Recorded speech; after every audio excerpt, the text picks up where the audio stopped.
J'ai su que quelque chose n'allait pas quand personne n'est venu m'accueillir à la sortie de l'avion.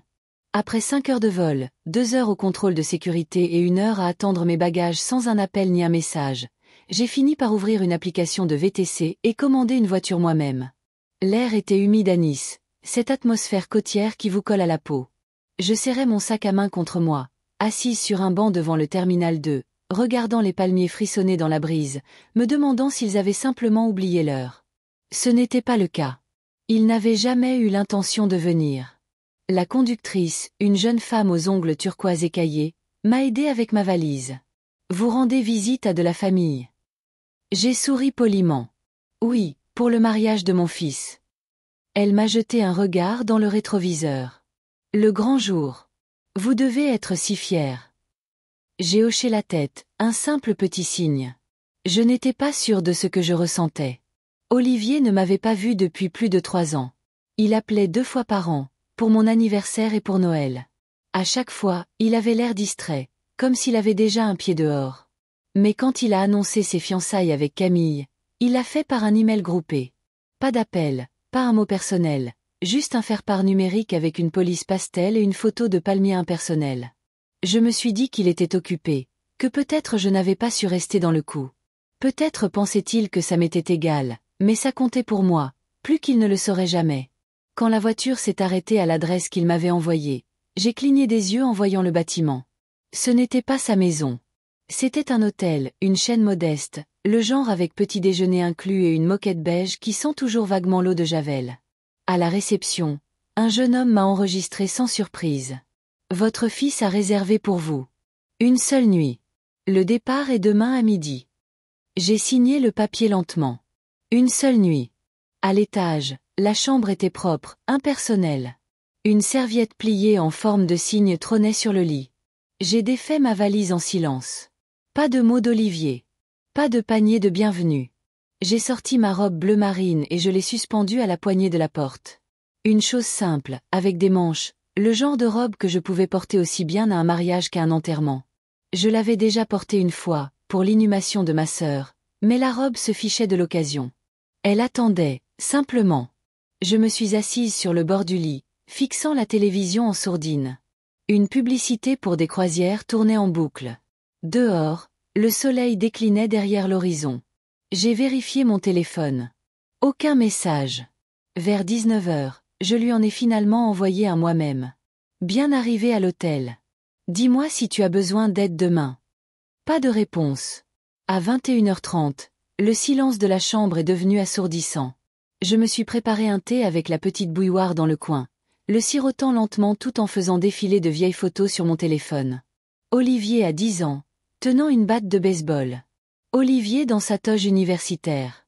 Olivier avec Camille sur une photo que je n'avais jamais vue. Ses bras autour de lui, dans un vignoble. Elle était magnifique, d'une beauté naturelle, le genre de femme qui vous fait sentir mal habillé quoi que vous portiez. Le lendemain matin, je me suis réveillée avant l'aube. Les rideaux de l'hôtel laissaient filtrer des bribes de lumière pâle. J'ai pris une douche, je me suis habillée et j'ai relevé mes cheveux gris en un chignon. Je portais des boucles d'oreilles en perles, un cadeau de mon défunt mari, Julien, et une douce écharpe rose qui avait appartenu à sa mère. Je me suis regardée dans le miroir. Je n'avais pas l'air d'une étrangère. J'avais l'air de quelqu'un qui essayait de ne pas espérer. À 8h30, mon téléphone a sonné. Un numéro que je ne connaissais pas. Bonjour, ici Amandine d'Événements Côte d'Azur. Je voulais juste faire le point. Vous êtes bien Madame Lefebvre? La mère du marié. Oui, ai-je répondu. Parfait. Vous êtes prévue à la table 17. La cérémonie commence à 15h. L'adresse du lieu devrait être dans vos emails. Je n'ai rien reçu. Une pause. Un bruissement de papier. Il semble que nous ayons envoyé les détails à la liste des parents de Camille. Je vous le transfère tout de suite. Désolé pour ça. Ce n'est rien. Table 17. Plus tard, en arrivant sur les lieux, un bâtiment d'un blanc immaculé près des falaises, le parking était déjà plein. Je marchais lentement, prudente sur mes talons bas. À l'entrée, une jeune femme avec un presse-papier m'a souri, mais elle ne connaissait pas mon nom. Je le lui ai donné 2 fois avant qu'elle ne hoche la tête et m'indique le jardin de la cérémonie. Des chaises étaient disposées en rangées, des rubans flottants dans le vent marin. Les gens se tenaient en petits groupes, riant et s'étreignant. J'ai cherché mon fils du regard. Je ne l'ai pas vu. Puis j'ai entendu sa voix à elle. Tout le monde, je vous présente Marianne. Elle était mariée au père d'Olivier. Je me suis retournée. Camille se tenait à côté d'un groupe d'invités d'âge mûr, une main manucurée posée sur le bras d'une amie. Elle l'avait dit d'un ton léger, presque affectueux, comme si elle présentait une relique de famille. Je l'ai dévisagée. Pas la mère d'Olivier, pas la maman du marié. Non, j'étais l'ex-femme du regretté Julien Lefebvre. Voilà qui j'étais désormais. Et Olivier, juste derrière elle, ne disait rien. Je n'ai pas réagi tout de suite. Des années de silence vous apprennent à hésiter, à prendre votre propre température avant de répondre. J'ai simplement esquissé un petit sourire neutre, comme si Camille m'avait présenté correctement, comme si je ne venais pas d'être transformée en étrangère au mariage de mon propre fils. Le groupe autour d'elle a murmuré des salutations polies. Un homme m'a tendu la main. Ravi de vous rencontrer. Je la lui ai serrée. Il ne savait pas. Comment aurait-il pu? Olivier rajustait ses boutons de manchette, toujours silencieux, feignant toujours que je n'avais pas entendu. Je serai au 3e rang, ai-je dit calmement. Camille a souri, se tournant déjà vers son cercle. Sa robe scintillait dans la lumière matinale. Élégante, de bon goût, chère. Je me suis éloignée lentement, les jambes raides sous le poids de tout cela. Les chaises se remplissaient. Des pétales blancs jonchaient l'allée. Une femme avec un casque audio m'a fait signe de me diriger vers une rangée près du fond. Réservée à la famille élargie, a-t-elle chuchoté. J'ai regardé le carton sur le siège. Mon nom n'y figurait pas. Juste, invité, table 17. Je me suis assise. La cérémonie était charmante. Trop charmante, pour être honnête. Le genre de perfection qui ne laisse aucune place au souvenir. Des vœux répétés, pas ressentis. Les mots que Camille a lus ressemblaient à un tableau Pinterest. Olivier souriait, un sourire large, charmeur, sincère. Il avait l'air heureux. Ou peut-être soulagé. Pas une seule fois pendant la cérémonie, il n'a jeté un regard dans ma direction. Ils se sont embrassés, tout le monde a applaudi, les appareils photos ont cliqueté, et moi, j'étais assise au dernier rang, les mains jointes sur mon sac à main, attendant le signal pour disparaître. À la réception, une navette transportait les invités jusqu'à la salle de bal. J'ai demandé si je pouvais monter avec la famille. Le chauffeur a semblé perplexe. Uniquement la famille proche dans celle-ci, madame. Bien sûr. J'ai attendu la suivante. Quand je suis arrivée, dans une grande salle au plafond haut avec des lustres en cristal et un quatuor à cordes dans le coin, mon nom ne figurait pas sur le plan de table principal. J'ai trouvé une coordinatrice qui a vérifié à nouveau sa liste. Ah, oui. Table 17, juste à côté des cuisines. Elle a souri comme si cela compensait quelque chose. J'ai traversé la salle. Les tables brillaient de couverts dorés et de menus gaufrés. Les centres de table étaient des tours d'orchidées blanches. À la table 17, 7 personnes étaient déjà assises, aucune que je ne reconnaissais. Une cousine éloignée de Camille, un ancien collègue d'Olivier, un couple venu de Vancouver qui ne connaissait personne d'autre. J'ai souri et je me suis assise, silencieuse, polie, un fantôme en perles. De l'autre côté de la salle, je pouvais voir Olivier rire avec Camille et ses parents. Il avait l'air détendu. Je les ai vus porter un toast. Puis le père de Camille s'est levé et a fait un discours sur 2 familles merveilleuses qui s'unissaient. Le nom de Julien a été mentionné. Le mien, non. Personne ne m'avait demandé de photos avec les mariés. Aucune fleur à la boutonnière. Aucune mention dans le programme. Même mon titre, mère du marié, avait été discrètement effacé. J'ai siroté le vin. J'ai hoché la tête à l'inconnu à côté de moi. J'ai écouté un homme parler de voile. J'ai fait semblant de ne pas remarquer que le professeur d'anglais d'Olivier du lycée était assis plus près de la piste de danse que moi. Plus tard, alors que le dîner était servi, je me suis éclipsée aux toilettes. Je me suis tenue devant le miroir. Je n'ai pas pleuré. J'ai pressé mes mains contre le comptoir et j'ai laissé le poids de tout cela s'installer dans ma colonne vertébrale. Quand je suis revenue, le dessert avait déjà été servi. Quelqu'un avait pris ma place, supposant que j'étais partie. Je ne l'ai pas réclamé. Je suis restée près du mur, comme une placeuse sans rôle. La musique a commencé. Les gens se sont mis à danser. D'abord le couple, puis les familles, puis les personnes spéciales, annoncés par leur nom au micro. Le père de la mariée. La belle-mère du marié. Je me suis figée. Belle-mère. Le père d'Olivier était mort il y a 10 ans. Sa seconde épouse, Éléonore, l'avait épousé tard dans sa vie. Ils étaient restés ensemble moins de 5 ans avant son AVC. Elle n'a jamais été proche d'Olivier, assistait à peine aux anniversaires. Et maintenant, elle dansait un slow avec lui au milieu de la piste.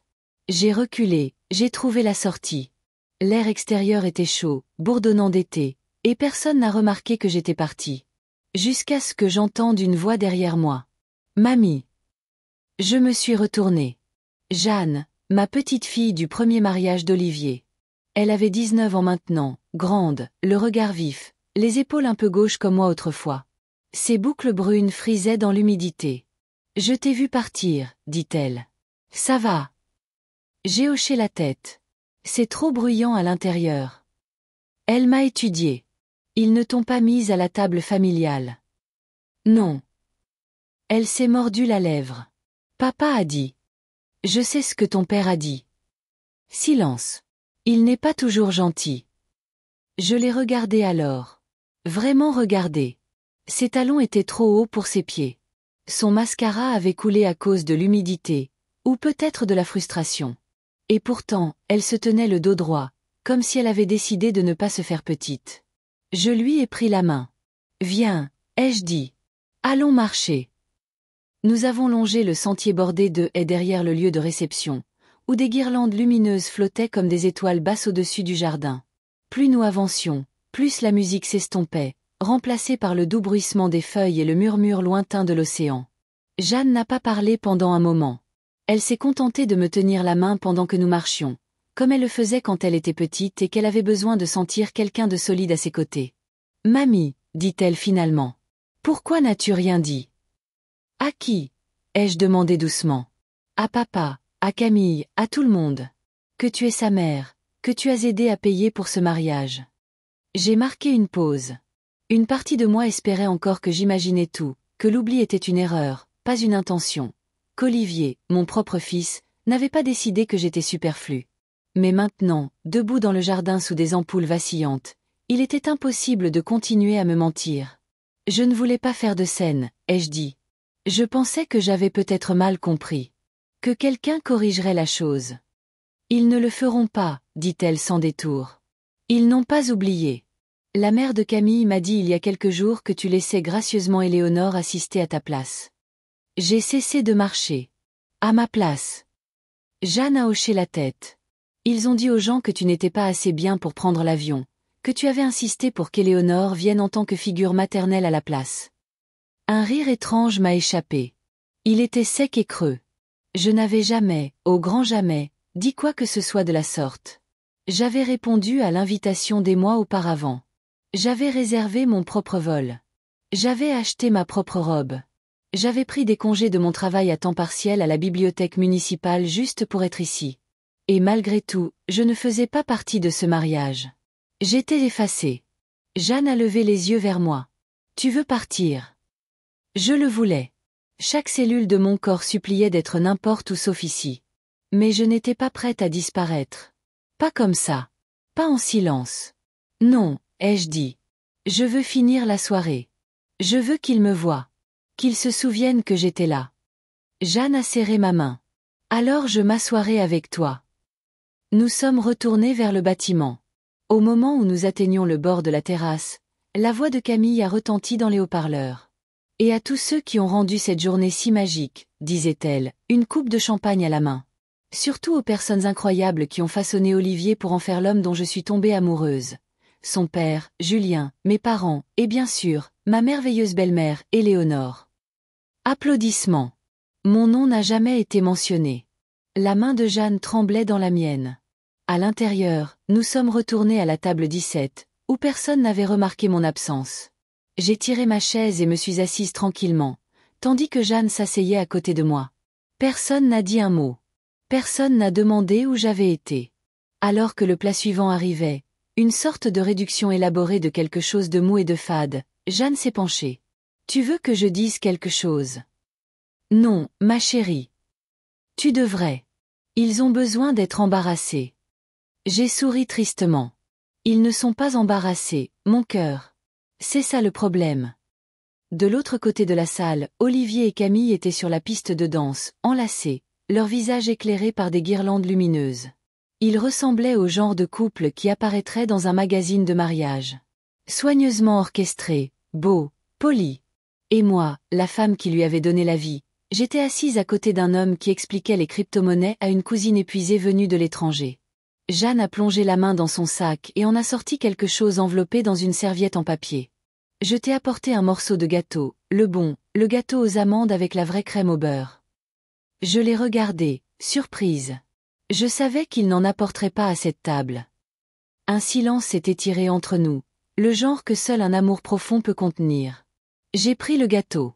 Merci, Jeanne.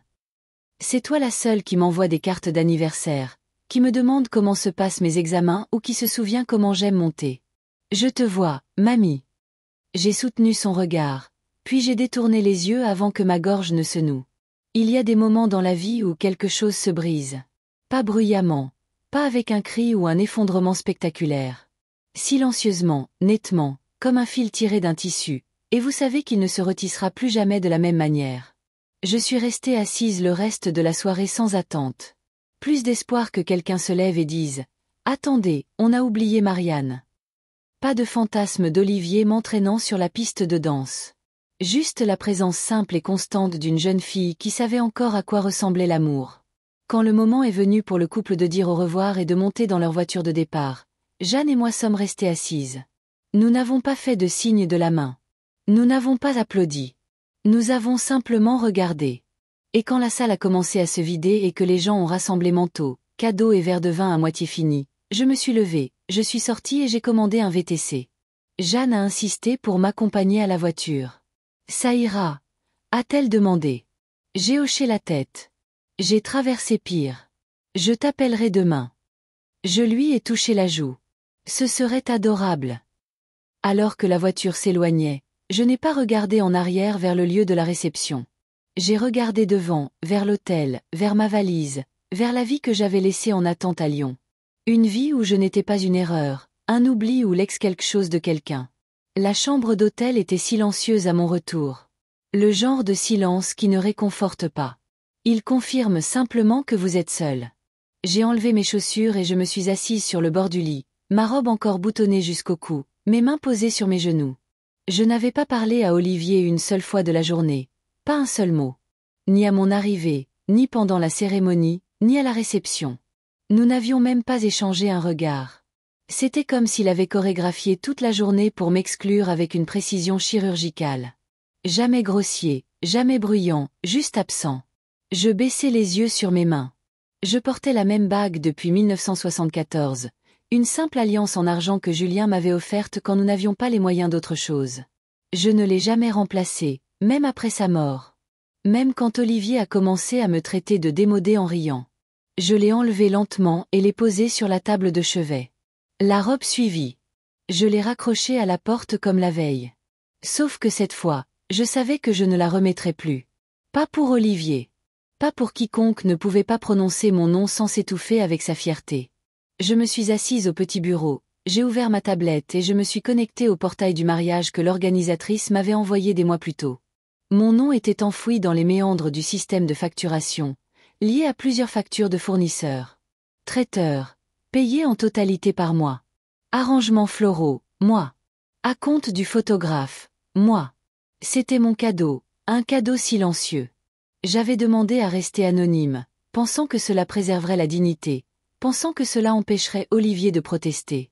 Il ne m'avait jamais remercié, mais je m'étais dit que c'était parce qu'il ne savait pas. Maintenant, je n'étais plus sûre de ce qu'il savait ou de ce qu'il prétendait ne pas savoir. En bas de la liste des factures, j'ai vu un paiement final prévu pour le lendemain, le solde pour la location du lieu. Il serait prélevé automatiquement sur mon compte. Une dernière révérence, courtoisie de la femme assise à côté des cuisines. Mes doigts ont survolé les coordonnées de la coordinatrice. Et puis j'ai fait une pause. Pas encore. Pas par rage. Pas par orgueil blessé. J'avais besoin de réfléchir. Et quand j'agirais, ce serait de manière claire, irréversible et mienne. J'ai fermé la tablette. À la place, J'ai fouillé dans ma valise et j'en ai sorti une lettre que je n'avais pas l'intention de remettre. Pas aujourd'hui. Peut-être jamais. Je l'avais écrite dans l'avion, pliée en 3 et glissée dans une enveloppe au nom d'Olivier. Elle n'était pas amère. Elle n'était pas dramatique. Elle était honnête. Une lettre d'une mère à son fils, pleine de questions silencieuses et de la douce tristesse de décennies passées trop vite. Je n'avais pas su si je la lui donnerais. Maintenant, je savais que je ne le ferais pas. Je l'ai déchirée en 2, puis encore en 2. Puis j'ai pleuré. Pas les sanglots déchirants d'une femme bafouée, mais les larmes lentes et silencieuses de quelqu'un qui a passé une vie à attendre que l'enfant qu'elle a élevé revienne à la maison. Pas à sa maison, mais à son cœur. Quand j'ai arrêté, je me suis fait teinter dans la petite bouilloire de l'hôtel et l'ai bu lentement, regardant par la fenêtre les lumières clignotantes de Nice. Cela m'avait toujours semblé si loin de Lyon. Maintenant, ça avait juste l'air petit. Je suis allée me coucher sans mettre de réveil. Au milieu de la nuit, je me suis réveillée une fois, désorientée, cherchant instinctivement Julien. Et puis je me suis souvenu qu'il était parti depuis 10 ans, et que maintenant Olivier était parti aussi, juste d'une manière différente. Le matin, mon téléphone s'est allumé avec un message. Jeanne. Bonjour mamie. Je prends juste de tes nouvelles. J'espère que tu as bien dormi. Je le pensais hier soir. Je te vois. Appelle-moi quand tu seras prête. J'ai serré le téléphone contre ma poitrine. Ce message, juste ces quelques mots, ressemblait plus à un foyer que tout ce qu'Olivier avait dit au cours de la dernière décennie. Je me suis rassise au bureau, j'ai ouvert l'application de ma banque. Le solde me fixait. Pas infini, mais suffisant. Assez pour choisir. Assez pour changer de cap. Puis j'ai appelé mon notaire. Son assistante a répondu, vive et efficace. Bonjour, cabinet Dubois et Associés, Nadia à l'appareil. Bonjour Nadia. C'est Marianne Lefebvre. J'aimerais apporter des modifications à mes dispositions testamentaires, et j'aimerais le faire aujourd'hui. Il y eut une pause. Absolument, Madame Lefebvre. Je vais vérifier les disponibilités de Maître Dubois. J'ai souri au téléphone, un sourire doux et privé, que seul moi pouvais voir. Merci, ma chère. Ne vous pressez pas. J'ai déjà attendu assez longtemps. L'étude de Maître Dubois et Associés se trouvait dans un modeste immeuble du centre-ville, loin des lieux de mariage scintillants et des bars en rooftop que les gens comme Camille aimaient fréquenter. J'y étais allée une fois auparavant, après la mort de Julien, pour régler le testament, les comptes, le genre d'affaires que vous ne vous attendez pas à gérer seul jusqu'à ce que vous le soyez soudainement. Maître Dubois m'attendait à mon arrivée. Un homme grand avec une calvitie naissante et les mains stables de quelqu'un qui n'a pas besoin d'élever la voix pour se faire entendre. Il m'a accueilli avec chaleur, pas avec pitié, et cela me parut déjà une petite gentillesse. Je suis désolé que ce soit dans ces circonstances, dit-il en m'invitant à m'asseoir. Pas moi, ai-je répondu. Cela parut le surprendre, mais il hocha la tête et ouvrit son bloc-notes. Que souhaitez-vous changer? Tout. J'ai sorti un mince dossier de mon sac et l'ai glissé sur la table. Mon testament actuel lègue la majorité de mes biens à mon fils, Olivier Lefebvre. Ce n'est plus approprié. Maître Dubois m'a étudié un instant, puis a ouvert le dossier. Je veux que la maison de Lyon soit placée dans une fiducie en mon nom, avec une désignation de bénéficiaire pour ma petite fille, Jeanne. Je veux que les paiements du mariage soient annulés si possible, et j'aimerais retirer Olivier comme exécuteur testamentaire. Il n'a pas écrit tout de suite. Puis-je vous demander ce qui a motivé ce changement? J'ai regardé par la fenêtre. Le ciel était lumineux de la lumière du début de l'été. Quelque part là dehors, Olivier et Camille ouvraient probablement des cadeaux, se prélassant dans l'éclat de leur vie soigneusement planifiée. Une vie sans moi. Hier, j'ai été présentée, dis-je lentement, comme l'ex-femme de son défunt père. Pas comme sa mère, pas comme la personne qui a payé la moitié de leur mariage, pas même comme quelqu'un digne d'une mention. Maître Dubois hocha la tête gravement. Je comprends. Et pourtant, je ne veux pas être vengeresse. Il ne s'agit pas de vengeance. Alors de quoi s'agit-il? De dignité, dis-je simplement. Et de clarté. J'ai passé des années à prétendre que les choses allaient bien, à lisser les insultes avec de l'espoir. Je ne veux plus faire ça. Il commença à prendre des notes. Je regardais le stylo glisser sur le papier comme une libération. Voulez-vous faire un tout nouveau testament ou modifier l'actuel? Un nouveau, dis-je. Un nouveau départ. Et la fiducie pour Jeanne.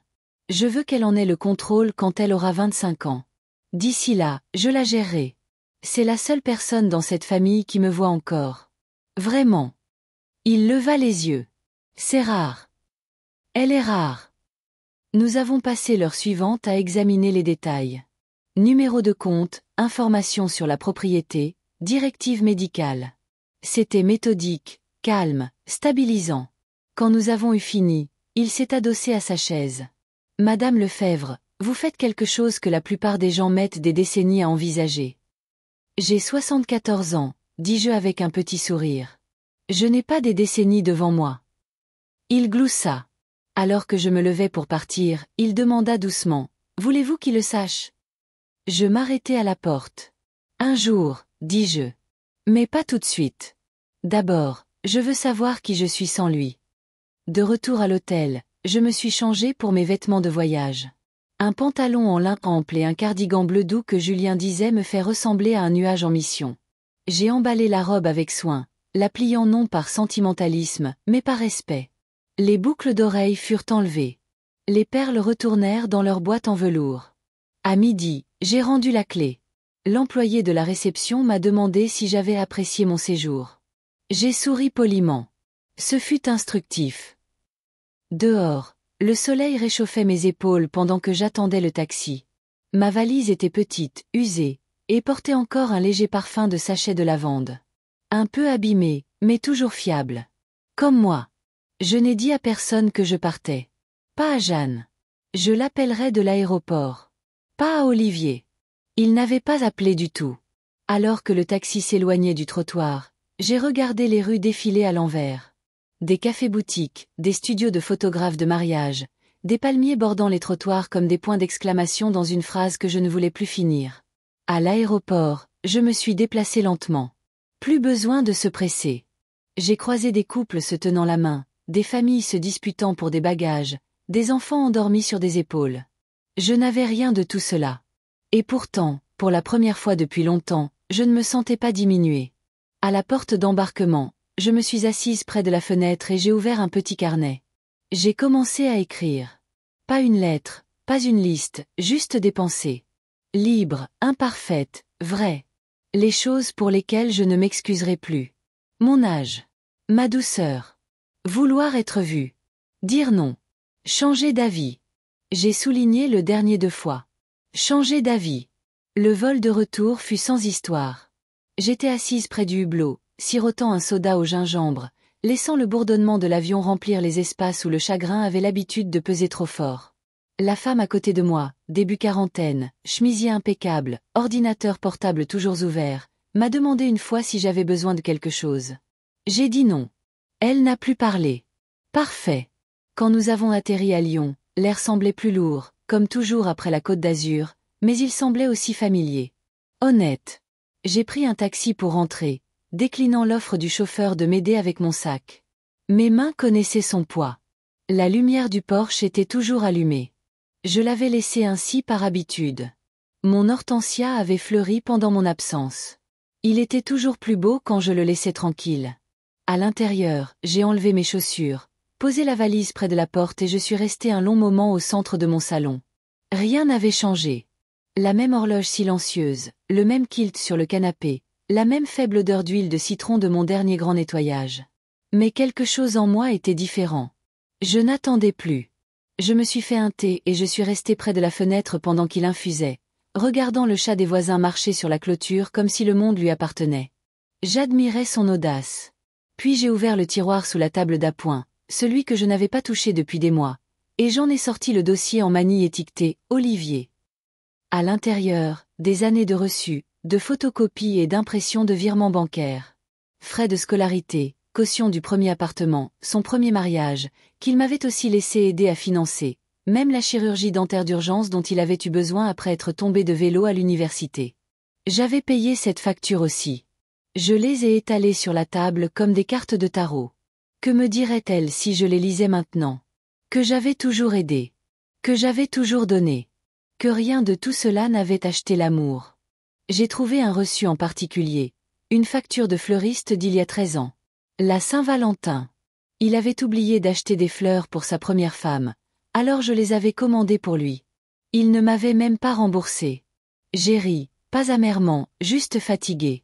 Puis j'ai ramassé toute la pile et je l'ai portée à la cheminée. La boîte d'allumettes du service commémoratif de Julien était encore dans le cendrier à proximité. J'ai gratté une allumette et j'ai donné le dossier aux flammes. Laissez le passé se garder lui-même. Cette nuit-là, j'ai dormi profondément, le genre de sommeil qui ne vient pas de l'épuisement, mais de la libération. Quand je me suis réveillée le lendemain matin, il pleuvait.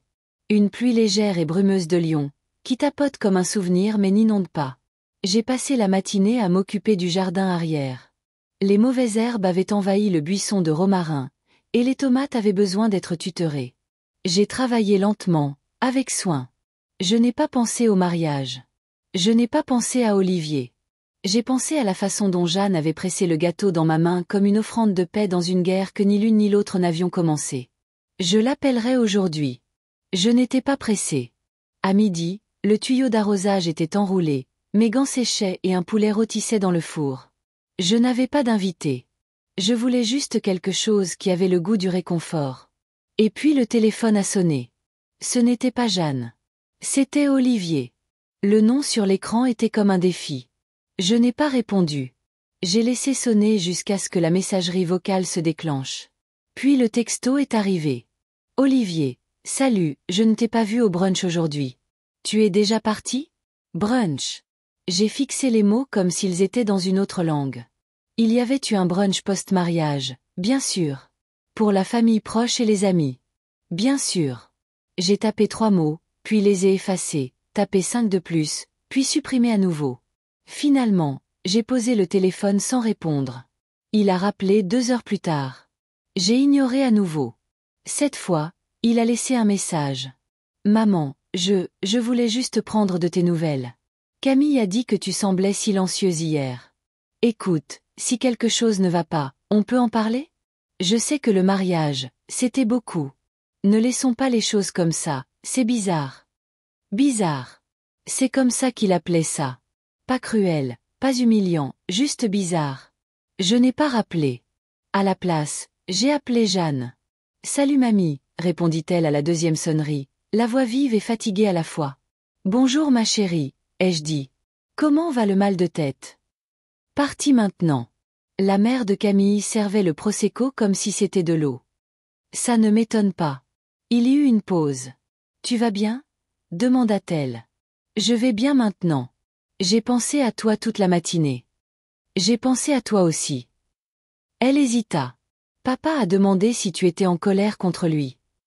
Je ne suis pas en colère, ai-je dit. J'ai fini de faire semblant. Elle n'a pas demandé ce que je voulais dire. Tu veux que je passe bientôt? Avec plaisir, ai-je dit. Mais aujourd'hui, je fais rôtir un poulet pour moi-même, pour une fois. Jeanne a ri. Bien. Tu le mérites. Quand nous avons raccroché, j'ai posé le téléphone face contre table et je me suis dirigée vers le four. L'odeur était riche, savoureuse, réconfortante. J'ai sorti le plat, l'ai posé sur le comptoir et suis restée là un moment, laissant la vapeur monter. Je n'avais pas besoin d'une table de 17 étrangers. Je n'avais pas besoin d'un titre prononcé avec des sourires crispés. J'avais besoin de ça, une maison calme, une cuisine chaleureuse, et la certitude que je pouvais encore me choisir. Les jours suivants se sont écoulés dans un calme que je n'avais pas ressenti depuis des années. Je n'ai pas vérifié ma messagerie vocale. Je n'ai pas rafraîchi mes messages.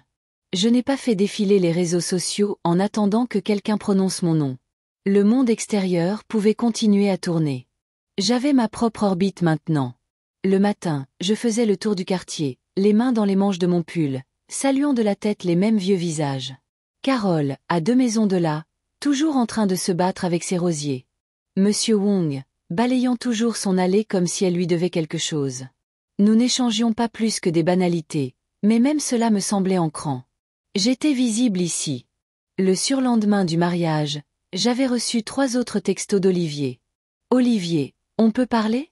Olivier, je pense qu'il y a eu un malentendu. Olivier, j'aimerais m'expliquer. Je n'ai pas répondu, en partie parce que je ne savais pas quoi dire, mais surtout parce que je voulais m'asseoir avec le silence, pour voir ce qu'il en ferait. À la fin de la semaine, une lettre est arrivée. Pas manuscrite, imprimée, police soignée. Pas d'adresse de retour, mais j'ai reconnu le ton sec avant même d'ouvrir l'enveloppe. Maman. Je suis désolée que tu te sois sentie exclue. Ce n'a jamais été notre intention. Le mariage était chaotique, et si ton placement ou les présentations ont pu te paraître déplacées, ce n'était pas une offense. Camille était sous pression, et l'organisatrice a peut-être mal compris certains arrangements. J'espère que tu t'es quand même amusé. On se rattrape bientôt. Bise, Olivier. C'était tout. Je l'ai lu 2 fois, cherchant quelque chose. Une fissure, une lueur d'honnêteté, une once de chagrin. Je n'ai rien trouvé. Pas une seule mention du mot « mère », pas une seule excuse qui utilisait sa propre voix. Juste un haussement d'épaule poli enveloppé dans du papier. J'ai plié la lettre une fois, lentement, et l'ai glissée dans son enveloppe. Puis je l'ai rangée dans le tiroir où je gardais autrefois les cartes d'anniversaire, les dessins d'école et les mots griffonnés au crayon, l'endroit où vivait l'amour. Elle n'avait pas sa place là, mais elle n'avait sa place nulle part ailleurs non plus. Et je n'allais pas prétendre qu'elle n'était jamais arrivée. 2 jours plus tard, Jeanne a rappelé. « Je peux passer ce week-end » a-t-elle demandé. « Bien sûr. »« Juste moi, par contre. Personne d'autre. » Je leur ai dit que j'avais du travail. « Tu n'avais pas besoin d'excuses. »« Je sais, mais c'est plus simple. » Je comprenais. Quand samedi est arrivé, elle est venue avec un bouquet de tulipes et 2 parts de tarte de cette petite pâtisserie de la rue de la République. « Je sais que la tienne est meilleure, dit-elle, mais je ne voulais pas te faire cuisiner. » J'ai souri et j'ai pris la boîte. « Alors tu as déjà fait quelque chose qu'ils n'ont jamais fait. » Nous nous sommes assises sur la terrasse arrière, nos assiettes en équilibre sur nos genoux, regardant la lumière se déplacer sur la clôture. Jeanne portait un pull 3 tailles trop grand et pas de maquillage. Elle ressemblait à elle-même. Pas à la fille de quelqu'un, ou une invitée, ou un nom sur un plan de table. Juste Jeanne. J'ai réfléchi, dit-elle entre 2 bouchées, à tout ça. Le mariage, papa, tout. Moi aussi. Avant, je pensais que la famille, c'était juste comme ça. On est dedans et c'est tout. Maintenant, je pense que c'est ce que tu choisis de protéger, et ce qui te protège en retour. J'ai hoché la tête. Parfois, les gens à qui tu as tout donné oublient que tu as même été là. Et ceux de qui tu n'attendais presque rien se retournent et t'apportent une tarte. Elle m'a regardé, les yeux pleins. Tu as tellement sacrifié pour eux. Je sais. Ils ne le méritent pas. Peut-être pas. Elle a hésité. Je ne sais pas comment réparer ça, ni si ça peut être réparé. Mon cœur, dis-je doucement, ce n'est pas ton travail de réparer quoi que ce soit. Ton travail, c'est juste de garder ton cœur ouvert, mais seulement pour ceux qui ne s'en serviront pas comme d'un paillasson. Elle a ri, même si ses yeux s'embuaient. Mamie, tu es une vraie force de la nature. Je suis vieille, ai-je dit. C'est la même chose. Finalement, nous avons fini notre tarte et bu du thé, et je lui ai montré les nouveaux documents de la fiducie. Elle a d'abord essayé de protester. Tu es sûre? Je le suis. Mais c'est. Tu es la seule à ne m'avoir jamais fait sentir comme une obligation.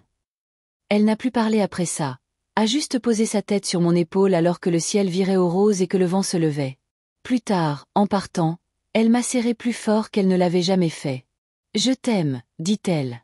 Je sais, ai-je murmuré en retour. C'est la seule raison pour laquelle je suis encore debout.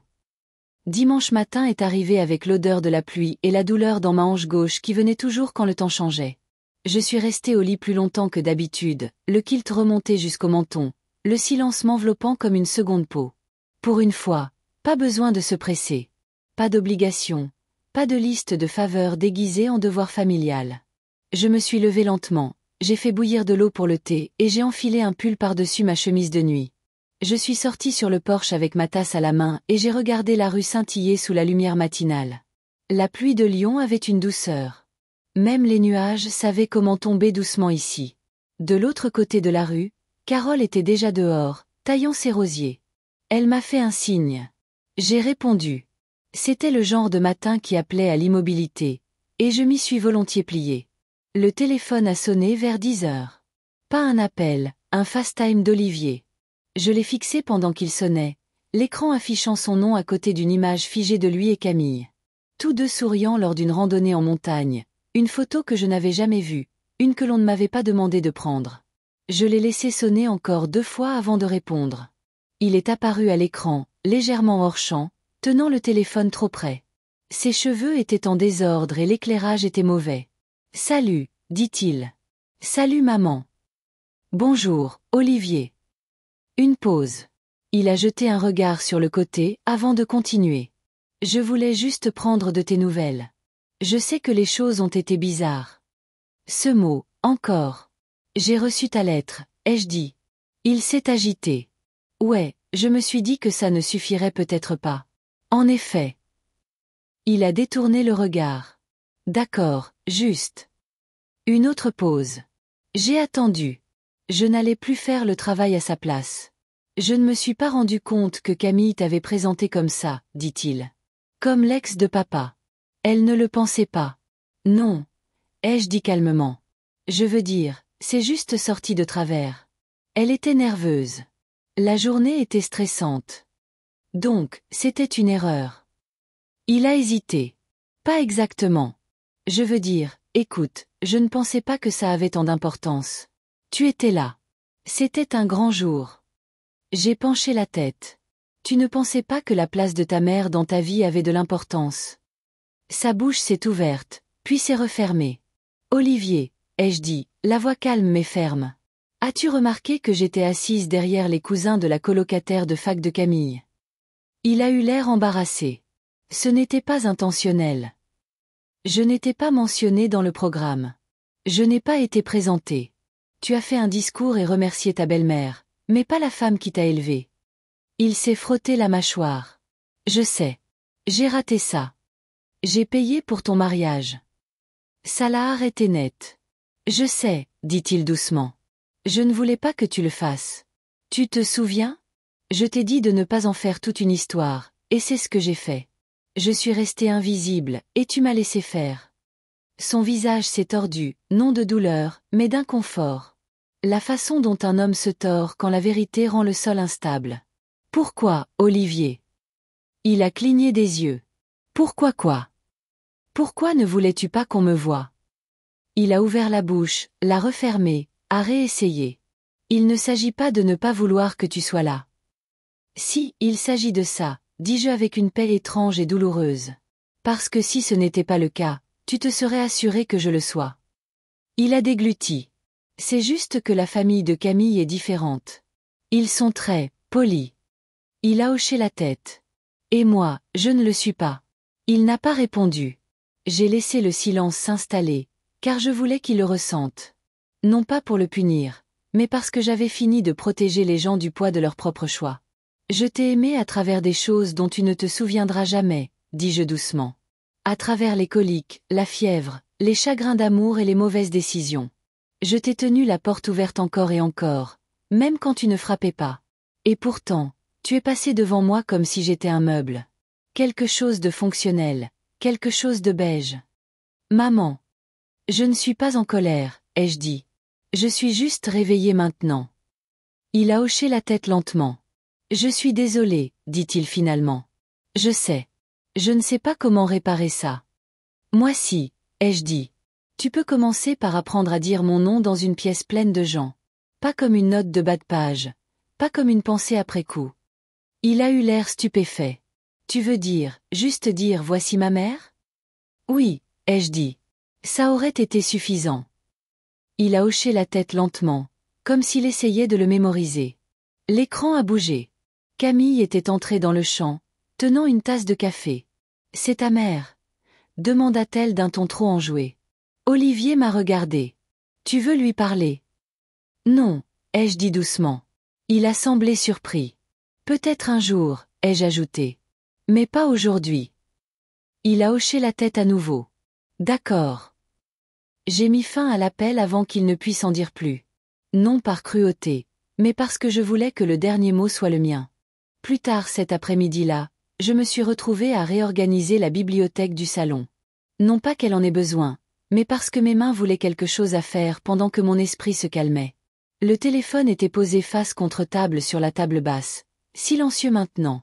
La conversation avec Olivier avait laissé un goût étrange. Ni amer, ni sucré, mais quelque chose entre les deux, comme un thé trop infusé. Je ne regrettais pas d'avoir répondu, mais je n'étais pas prête à espérer à nouveau non plus. J'ai glissé les livres dans de nouvelles rangées, les mémoires sur une étagère, les livres de cuisine sur une autre, les manuels de jardinage en dessous. Mes doigts se sont attardés sur une tranche. La joie de cuisiner, édition de 1972, pleine de notes au crayon dans les marges. L'écriture de Julien. Il pensait toujours que la noix de muscade améliorait tout. Au dos du livre se trouvait une liste de courses pliées de ma propre main, jaunie par le temps. Carottes, persil, paracétamol, préparation pour gâteau, et un mot en majuscule, anniversaire Olivier. Je n'avais pas l'intention de la garder, mais elle était là. J'ai glissé la liste dans le livre et l'ai replacée soigneusement sur l'étagère. Certaines choses ne consistaient pas à lâcher prise. Certaines choses consistaient juste à les mettre là où elles appartenaient. La sonnette a retenti juste avant 17 heures. Je n'attendais personne. Je me suis séché les mains et j'ai ouvert la porte. Camille. Elle se tenait là en trench-coat et en jean, un sac en toile sur l'épaule, les cheveux lâchés, un maquillage minimal, ce qui ne faisait que la rendre plus composée. Elle tenait une boîte de pâtisserie dans une main. « J'espère que ce n'est pas un mauvais moment, » dit-elle. Je me suis écartée, sans parler, et elle est entrée comme si elle avait répété la scène dans la voiture. « Je ne suis pas venue pour me disputer, » dit-elle rapidement. « Ni pour expliquer. Je voulais juste dire quelque chose en personne. » Je n'ai rien dit. La laissant porter le poids. Elle a posé la boîte de pâtisserie sur la table basse. Une tarte au citron de chez Bernachon. Jeanne a dit que c'était votre préféré. Je n'ai pas bougé. Elle a regardé autour du salon comme s'il pouvait la mordre. Vous avez une belle maison. Que vouliez-vous dire? Ai-je demandé finalement. Camille a pris une profonde inspiration. Je n'ai pas réalisé ce que j'avais fait avant la fin du mariage. Je haussai les sourcils. Non. Elle se corrigea. Ce n'est pas vrai. J'ai réalisé pendant que je le faisais. Je ne me suis juste pas arrêtée. J'ai attendu. Vous m'intimidiez, dit-elle, la voix basse. Pas parce que vous étiez dur, mais parce que je ne savais pas comment vous cerner. Olivier m'a raconté des bribes, toujours avec ce ton qu'il prend quand il ne veut pas être vulnérable, et j'ai comblé les vides moi-même. Elle baissa les yeux. Et puis vous êtes arrivée, et vous étiez élégante, posée et calme, et je me suis sentie comme une enfant à côté de vous. Alors j'ai essayé de vous rabaisser devant tout le monde. Sa voix trembla. Je suis désolée. Ce n'était pas dramatique. Ce n'était pas théâtral. C'était juste là, une phrase qui coûtait quelque chose. J'ai hoché la tête. Merci. Elle a levé les yeux, surprise par la facilité de la chose. Vous savez, dis-je doucement, je n'ai pas besoin d'être adorée. J'ai vécu trop longtemps pour ça. Mais je m'attends à être vue, surtout par les personnes qui entrent dans cette famille. Camille a hoché la tête. Je ne vous ai pas vu. J'ai vu ce dont j'avais peur. Et c'était quoi? Que Olivier ait encore plus besoin de vous que de moi. Cela a touché quelque chose de profond. Je me suis assise lentement. Ce n'est pas le cas. Ses yeux croisèrent les miens. Je ne dis pas ça pour vous réconforter, dis-je. Je le dis parce que c'est la vérité. Il n'a pas besoin de moi depuis longtemps.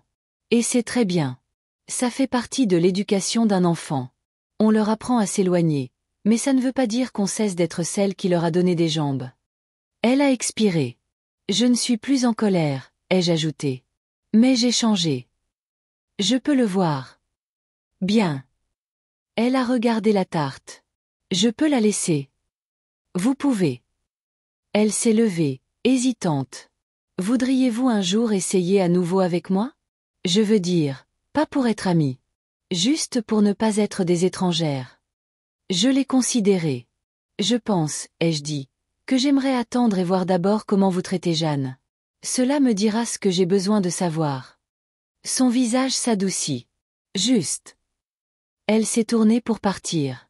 À la porte, elle s'est arrêtée. Je suis contente que vous ayez répondu à son appel. Je n'ai pas répondu pour lui, ai-je dit. J'ai répondu pour moi-même. Elle a hoché la tête une fois et est sortie dans la lumière déclinante. J'ai fermé doucement la porte derrière elle et j'ai regardé la tarte au citron sur la table. Je n'y ai pas touché. Pas encore. Certains gestes prennent du temps à être savourés. Cette nuit-là, je me suis assise dans la cuisine avec une seule part de la tarte au citron sur une assiette en céramique bleue. Les bords étaient trop nets, le glaçage trop brillant, comme un dessert qui essayait trop d'impressionner. J'ai pris une petite bouchée. C'était bon. Pas meilleur que la mienne, mais bon. Je n'ai pas mangé le reste. J'ai couvert l'assiette et l'ai placée au réfrigérateur. Je ne la punissais pas. Je n'étais juste pas prête à consommer quoi que ce soit que Camille offrait, peu importe à quel point cela semblait sucré. J'ai passé le reste de la soirée à lire. Rien de lourd. Un journal de jardinage que j'avais acheté des années auparavant et jamais terminé. Il y avait une section sur la taille hivernale. Comment certaines plantes devaient être coupées à la racine pour repousser. Ce n'était pas de la cruauté. C'était une nécessité. L'arbre ne pleure pas la branche perdue. Il attend simplement la saison suivante. Cette nuit-là, j'ai dormi sans rêve. Quand je me suis réveillée, le ciel par ma fenêtre était de ce gris doux que Lyon porte comme un châle à la fin de l'été. Je me suis fait un café. Pas de thé aujourd'hui. À 9 heures, j'étais dans le jardin de devant, taillant la lavande. Les abeilles étaient paresseuses ce matin. Ou peut-être que c'était moi. Mon corps bougeait lentement, mais mon esprit semblait plus vif qu'il ne l'avait été depuis des semaines. Je commençais à me sentir réelle à nouveau, pas comme l'invité oublié de quelqu'un, mais comme quelqu'un qui a une place. Le courrier est arrivé tard ce jour-là. Quand je l'ai rentré, il y avait une enveloppe adressée à Madame Marianne Lefebvre, manuscrite, soignée, délibérée. À l'intérieur, une carte. Papier crème épais avec des bords gaufrés. L'écriture était celle de Jeanne. Chère mamie, je voulais te dire quelque chose d'important sans bafouiller au téléphone. J'ai passé beaucoup de temps à me sentir prise entre les gens, entre ce que je dois et ce que je ressens. Mais j'ai pris une décision. Je vais commencer à économiser pour déménager. Peut-être à Lyon. Peut-être pas tout de suite, mais bientôt. Je veux construire quelque chose qui me semble réel, quelque chose qui ne me diminue pas, et je veux le faire avec des gens qui me voient. Merci d'avoir été mon premier miroir. Je t'embrasse, Jeanne. Je suis restée assise avec la carte sur mes genoux pendant un long moment, mes mains encore poussiéreuses de terre. Je n'ai pas pleuré, non par tenue, juste par paix. Plus tard dans la journée, j'ai rappelé mon notaire. Je veux ajouter quelque chose, ai-je dit à Maître Dubois, à la fiducie. Il était prêt avec son stylo. Bien sûr. Si Jeanne veut l'utiliser pour étudier, pour déménager, pour construire quelque chose, n'importe quoi, je veux qu'elle sache qu'elle n'a pas besoin de ma permission, ni de celle de personne. C'est à elle. Compris. Et si elle veut créer une entreprise ou même une vie avec quelqu'un d'autre, je veux que ce soit également protégé. Il a fait une pause. Vous êtes très méticuleuse, Madame Lefebvre. J'ai vécu assez longtemps pour connaître la différence entre la liberté et l'héritage. Il gloussa. Je vais rédiger ça. Je l'ai remercié et j'ai mis fin à l'appel. Puis je me suis adossée et j'ai regardé autour de ma cuisine. Les mêmes placards blancs, la même tasse ébréchée, le même bourdonnement silencieux du vieux réfrigérateur. Mais je me sentais comme dans une nouvelle maison. Une maison où les décisions étaient les miennes. Où le silence n'était pas un défaut. Où la mémoire vivait mais ne me possédait pas. Cet après-midi-là, j'ai cuisiné. Pas pour quelqu'un d'autre. Pas pour une fête, un remerciement ou une excuse déguisée. Juste pour moi. Un gâteau aux amandes. Le genre que Julien aimait tant. Dense, riche et doré sur les bords. Je ne l'ai pas pressé. Je l'ai laissé refroidir complètement. J'ai coupé une seule part et je me suis assise sur le porche avec elle et une tasse de café noir. Et j'ai pensé à Jeanne, à ce que cela signifiait d'être le premier miroir pour quelqu'un. Pas la plus réussie, pas la plus bruyante, pas la mieux habillée au mariage. Juste celle qui lui a renvoyé son propre reflet. Entière, possible, suffisante. Je n'ai pas eu de nouvelles d'Olivier pendant 2 semaines. Pas d'appel, pas de message, pas de photos transférées de l'album de mariage, rien. Ça ne m'a pas manqué. À la place, j'ai vécu. Pas de façon spectaculaire, mais délibérément. J'ai pris le thé avec Carole le mardi. J'ai rempoté la fougère dans le couloir. J'ai donné 3 manteaux que je n'avais pas portés depuis des années, et j'ai trouvé un carnet au fond de mon placard où j'avais autrefois commencé à écrire un livre de cuisine. Je l'ai feuilleté lentement, page par page, comme si j'ouvrais une capsule temporelle scellée par la distraction. Je ne reconstruisais pas. Ce mot semblait trop fort. Je redécouvrais.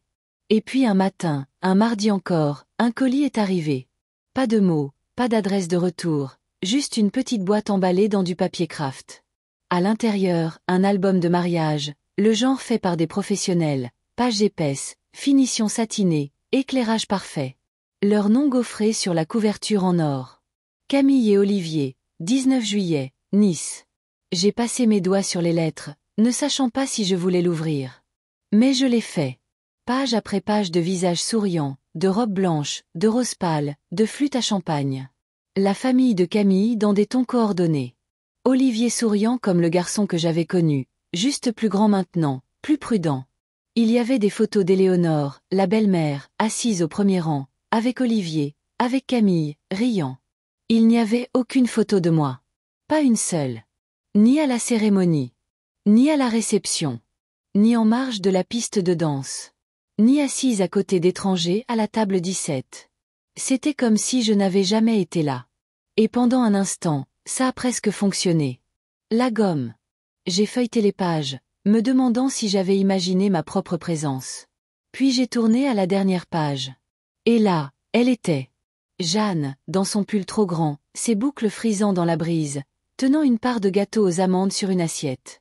Un cliché pris sur le vif. Quelqu'un a dû le prendre sans qu'elle le sache. Elle ne regardait pas l'appareil photo. Elle regardait sur le côté. Peut-être vers moi, peut-être vers personne. Mais elle avait l'air pleine, pas vide, pas posée, pas feinte. Juste pleine de quelque chose de réel. J'ai refermé le livre. Ça ne piquait pas. Plus maintenant. Parce que malgré toute leur mise en scène, tous leurs angles, leurs retouches et leur argent, la seule photo qui semblait honnête était celle qu'ils n'avaient pas eu l'intention de garder. Je n'ai pas jeté l'album. Je ne l'ai pas renvoyé. Je l'ai placé sur l'étagère à côté des vieux livres de cuisine de Julien où il resterait, non pas comme un souvenir, mais comme un dossier. La preuve de jusqu'où les gens iront pour réécrire la vérité avec du vernis. Ce soir-là, j'ai appelé Jeanne. Elle a décroché à la deuxième sonnerie. « Salut mamie. »« Bonjour ma chérie. J'ai reçu une livraison aujourd'hui. »« Oh non, dit-elle. L'album. »« Oui. »« Je ne savais pas qu'il l'envoyait. Je t'aurais prévenu. Je suis contente qu'il ne l'ait pas fait. » Elle a fait une pause. « Vraiment. » Ça m'a rappelé qu'être effacé ne signifie pas que tu disparais. Ça signifie juste que tu ne fais plus partie de la version des événements de quelqu'un d'autre. Tu veux en parler? Non, dis-je doucement. Je voulais juste entendre ta voix. Et te dire merci. Pourquoi? Pour être sur la photo qui comptait. Elle est restée silencieuse un moment. Toi aussi, tu étais sur la mienne. Comment ça, sur la tienne? Ma photo préférée de ce jour-là. Je l'ai prise avec mon téléphone. C'est juste ta main, en fait, tenant la mienne. J'ai souri. Envoie-la-moi un de ces jours, ai-je dit. Je le ferai.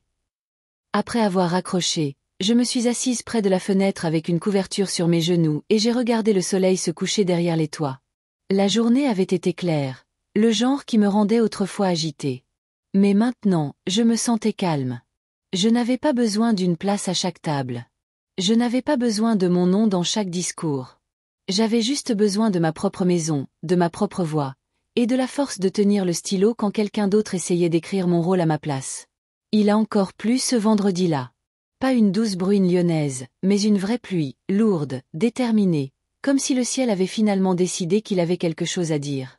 Je suis restée à l'intérieur la plupart de la journée, passant d'une petite tâche à l'autre. J'ai nettoyé le tiroir à épices. J'ai huilé les gonds de la porte d'entrée. J'ai trié de vieilles boîtes de photos, ne gardant que celles qui me faisaient expirer doucement au lieu de tressaillir. Cet après-midi-là, j'ai descendu une boîte étiquetée « Noël » du placard du couloir. À l'intérieur, des décorations, la plupart ébréchées, quelques-unes faites à la main. Je ne sais pas pourquoi je l'ai ouverte.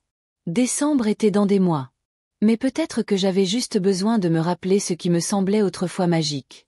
Près du fond, j'ai trouvé une carte qu'Olivier avait faite quand il avait 7 ans. Papier de construction rouge, paillettes, colle étalée partout. Pour maman. Tu fais que la maison sent bon. Je t'aime, même quand tu es fâché. Il y avait un dessin de moi, censé porter un tablier, bien que je ressemble plus à un pompier avec un gâteau. J'ai souri. Je n'ai pas pleuré. Au lieu de cela, je me suis levée, je suis allée à la cuisine et j'ai scotché la carte sur le réfrigérateur. Non par sentimentalisme, mais comme preuve de qui j'étais, de qui il voyait autrefois. Plus tard dans la soirée, on a frappé à la porte. Je n'attendais personne. Quand j'ai ouvert, j'ai trouvé Olivier. Pas d'appel avant, pas d'avertissement. Il se tenait là dans un manteau marine, les cheveux mouillés par la pluie, tenant un petit sac de course. Ses yeux cherchaient les miens, prudents. « Salut », dit-il. Je ne me suis pas écarté. « Je peux entrer une seconde ?» Je n'ai pas répondu tout de suite. Puis j'ai bougé juste assez pour le laisser passer. Il est entré lentement, comme s'il s'attendait à ce que les meubles aient l'air différents. Il a posé le sac sur le comptoir. « J'ai apporté de la pâte d'amande, dit-il. Et de la farine, et des œufs. » J'ai regardé le sac, puis lui. « Tu as l'intention de cuisiner ? » Je voulais apprendre. Il a dit. « Le gâteau aux amandes. Jeanne a dit que tu le faisais encore. » J'ai haussé un sourcil. Elle a dit que tu l'avais fait pour toi, que tu ne l'avais pas partagé. C'est vrai, ai-je dit. Il n'était pas à partager. Il a hoché la tête. Je l'ai mérité. Je n'ai pas répondu. Il a regardé autour de la cuisine, remarquant la carte sur le réfrigérateur. Tu as gardé ça ? Demanda-t-il doucement. Depuis 35 ans. Il s'est frotté les mains. J'étais un gamin égoïste. Tu étais un enfant, ai-je corrigé. Mais tu es devenu un homme égoïste. Il a tressailli mais n'a pas argumenté. Tu veux faire le gâteau ou t'excuser ? Ai-je demandé. Les deux, dit-il. Si tu me le permets. Je l'ai fixé, cherchant une performance. Je n'en ai pas trouvé. Ce que j'ai vu était plus petit que le regret, plus humble. Pas un grand geste, juste un homme avec des manches mouillées et de la farine dans un sac, essayant de franchir le seuil. Lave-toi les mains, ai-je dit. Il l'a fait. J'ai sorti le saladier, mesuré tranquillement. Il se tenait à côté de moi, les yeux suivant chaque mouvement. Quand j'ai cassé les œufs, il a grimacé. Je n'ai jamais été bon à ça. Tu n'as jamais essayé. Je pensais que tu aimais tout faire. J'aimais ça quand quelqu'un remarquait. Il a hoché la tête. Nous avons travaillé principalement en silence. Il posait des questions quand il en avait besoin. Je n'ai pas rempli le silence. Pour une fois, ce n'était pas gênant, juste honnête. Pendant que le gâteau cuisait, nous nous sommes assis à la table de la cuisine. J'ai versé du thé. Il n'a pas demandé de sucre. Je sais ce que j'ai fait, dit-il finalement. Au mariage. Avant. Pendant des années. J'ai attendu. Je n'arrêtais pas de te diminuer parce que ça me faisait sentir plus grand. Et je pensais que peut-être, si je te gardais en arrière-plan, les gens ne verraient pas à quel point j'avais encore besoin de toi. Je n'ai rien dit. Je n'en suis pas fière. Tu ne devrais pas l'être. Il a hoché la tête. J'aurais aimé faire mieux, dit-il. Moi aussi, je l'aurais aimé. Mais je veux commencer. J'ai siroté mon thé. Je sais que je ne mérite pas grand-chose, a-t-il ajouté. Mais peut-être, s'il reste de la place, j'aimerais être réadmis. Lentement. Selon tes conditions. Le four a sonné. Je me suis levée, j'ai sorti le gâteau, l'ai posé sur la grille pour qu'il refroidisse. Il sentait bon. Chaud, sucré, avec cette pointe d'amande. J'ai coupé 2 parts. Nous avons mangé sans cérémonie. À mi-chemin de sa part, Olivier a posé sa fourchette. Ça a le goût de Noël.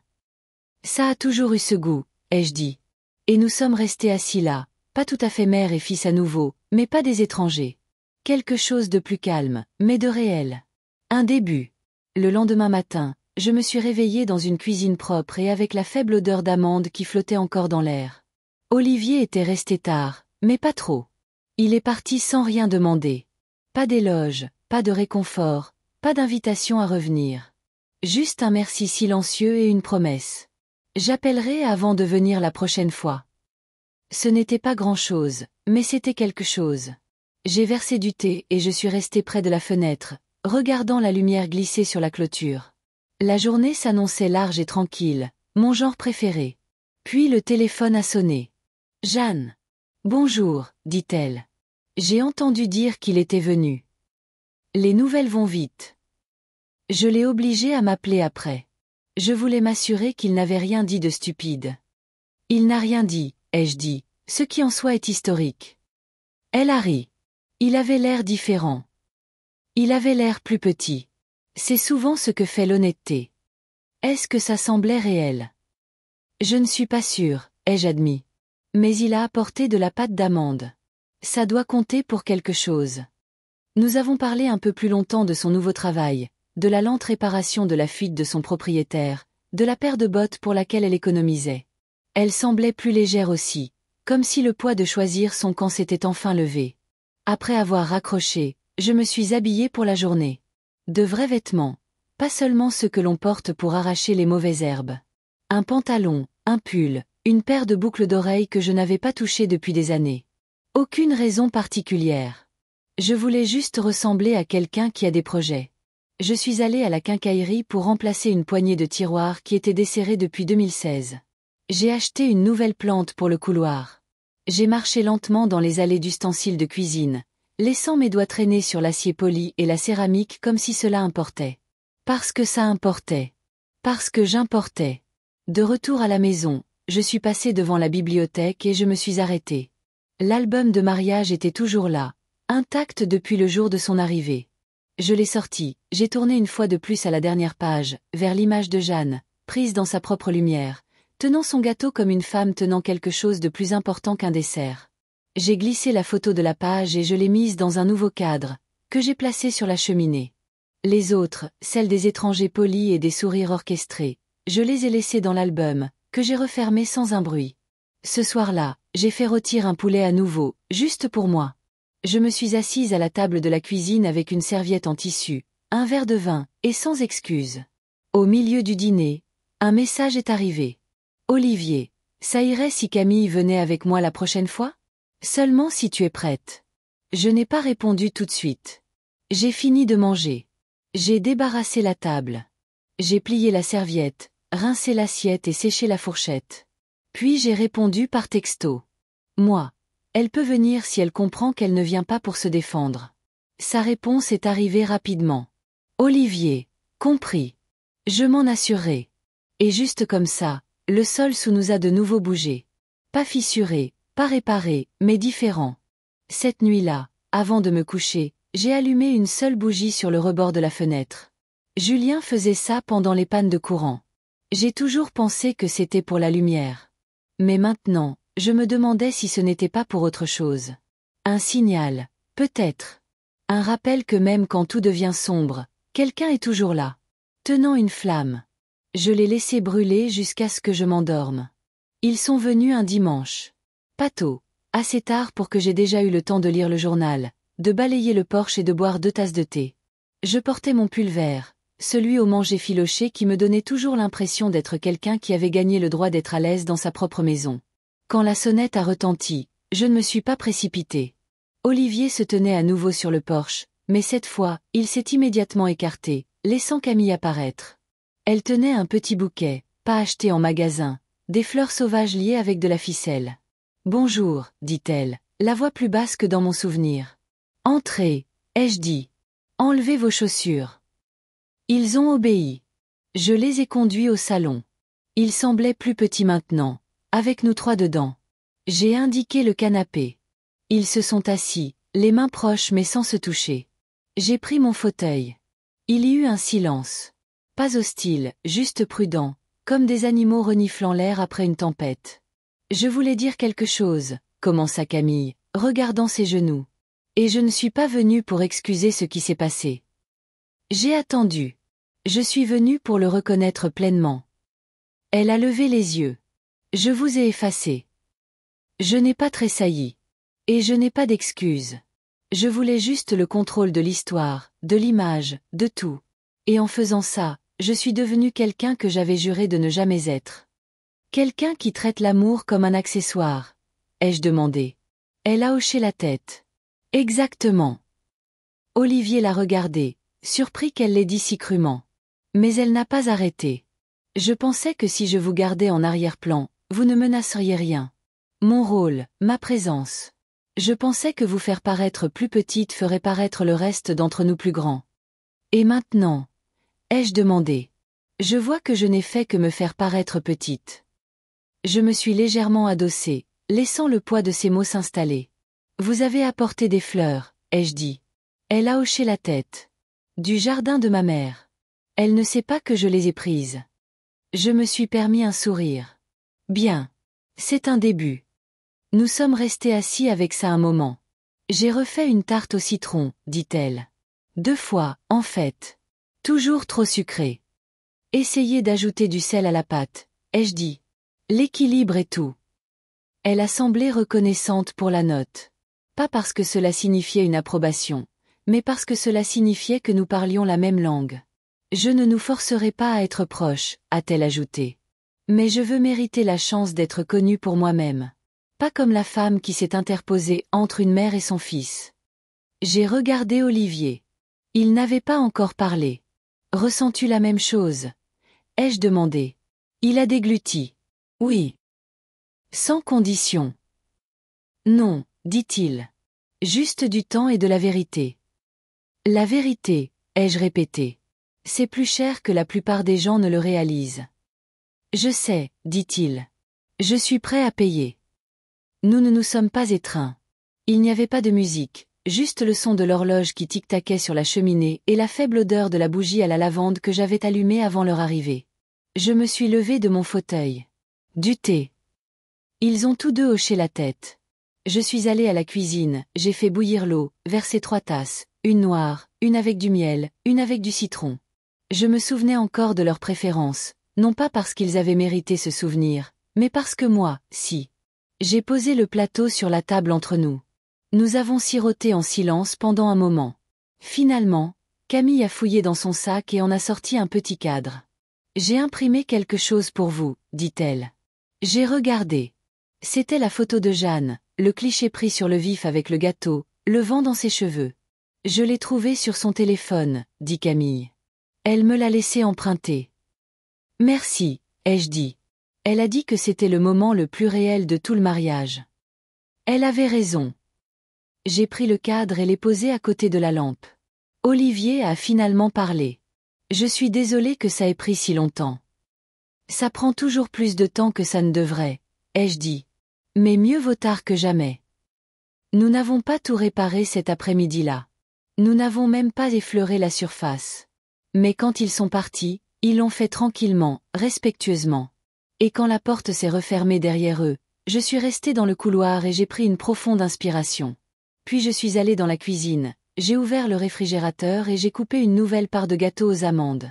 Une pour moi, et une à emballer dans du papier d'aluminium pour les mains de quelqu'un d'autre. J'avais l'habitude de penser que le silence était une force, que si l'on ne disait pas la blessure, cela rendait digne, que si l'on la portait seule, on était plus courageuse. Mais le silence ne fonctionne que si quelqu'un écoute dans le calme. Sinon, c'est juste une absence à laquelle on apprend à survivre. Je le vois maintenant.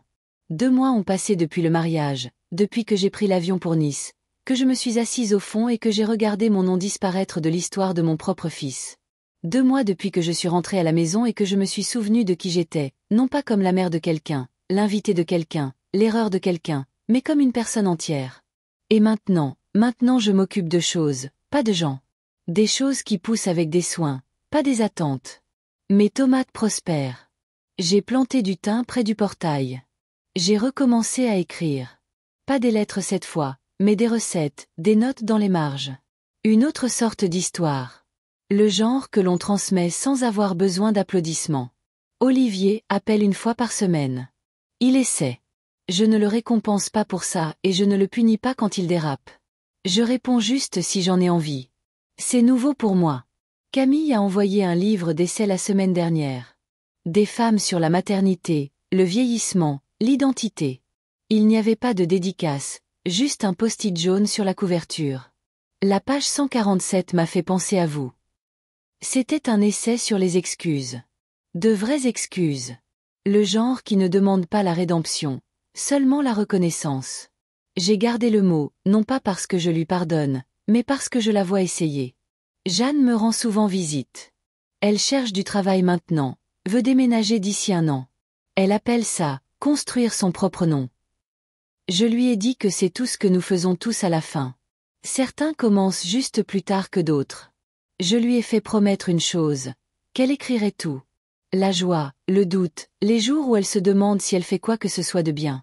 Non pas que j'ai besoin de le lire, mais parce qu'un jour, elle en aura besoin. J'ai de nouveau révisé mon testament. Légèrement, tranquillement. Jeanne reçoit toujours tout. Mais j'ai ajouté une lettre. Pas légale, pas formelle, juste une page glissée derrière le document de la fiducie. Elle commence ainsi. Tu ne dois ton silence à personne, pas même à ceux qui t'ont donné la vie. Surtout pas à eux s'ils te demandent d'abandonner la tienne en échange. J'espère qu'elle la lira un jour et hochera la tête, non avec tristesse, mais avec compréhension. Et moi? Je vais toujours à la boulangerie le vendredi, je balaie toujours le porche, je fais toujours trop de soupe et j'en congèle la moitié pour personne en particulier. Je ne cherche plus de sens dans chaque petit geste maintenant. Je vis, simplement. Mais quand je fais le gâteau aux amandes, je fais toujours une part supplémentaire. Je l'emballe dans du papier d'aluminium. Je la laisse sur le comptoir. Juste au cas où quelqu'un passerait. Quelqu'un qui aurait enfin appris à frapper. Et si vous avez lu jusqu'ici, si quelque chose dans cette histoire a résonné trop près de la vôtre, alors écoutez-moi, doucement et clairement. Vous n'avez pas à rester là où l'on ne vous voit pas. Vous avez le droit de vous choisir, même s'il est tard. Et si vous tenez quelque chose dans vos mains, de la douleur, de la fierté, une recette pour laquelle personne ne vous a jamais remercié, écrivez-le. Dites-le à quelqu'un, ou dites-le vous.